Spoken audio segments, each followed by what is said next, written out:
Citizens speak out. The call for governments to respect human rights and freedoms is being heard as protesters gather on behalf of themselves and fellow citizens in countries that include Australia, Azerbaijan, Bahrain, Bosnia and Herzegovina, Egypt, France, Georgia, Libya, Saudi Arabia, Serbia, Sierra Leone, Spain, Sri Lanka, Syria and Yemen. Sri Lanka witnessed the largest protest held by workers in the Katunayake Free Trade Zone since 1978, when 25,000 people demonstrated against a pension bill and ongoing actions by the government, which they view as eroding their rights and living standards. In Sierra Leone, President Ernest Bai Koroma responded to calls for nationwide strikes over increases in the cost of living by removing a 10% tax on imported rice and reducing the cost of fuel. Serbian former General Ratko Mladic, who's being tried by the International Criminal Court for events that occurred under his leadership during times of war that caused the death of thousands and immense suffering for others, has denied this role. According to a report delivered by his son Darko, the former general claims his orders were to evacuate wounded women, children, and fighters,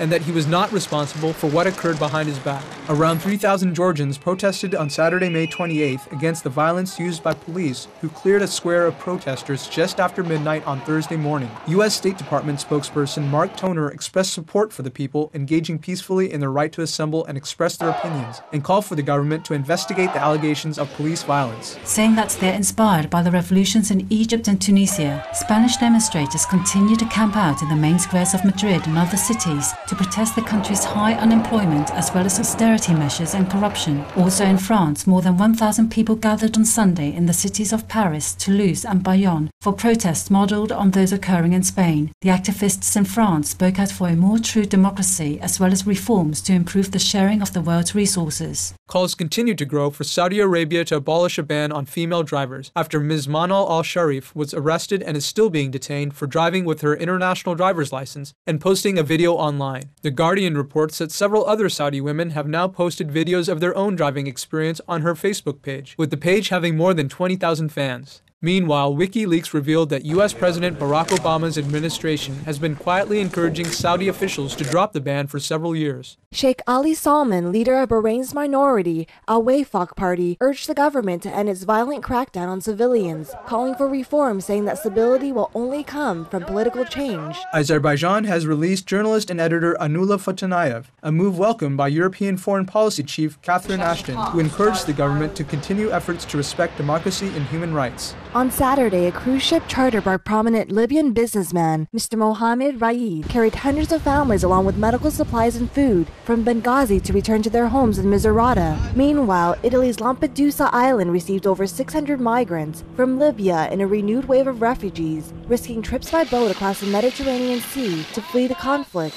Earlier in the week, Libyan ambassador to the European Union, El Hadi Hadeba, announced his own and his staff's defection from the Libyan government, a decision that was commended by the European Union as supportive of the country's democratic future. As we mourn the lives lost and sorrow for the suffering, we pray for the conflicts to cease, with citizens everywhere determining their own lives in sovereign dignity, freedom, and peace.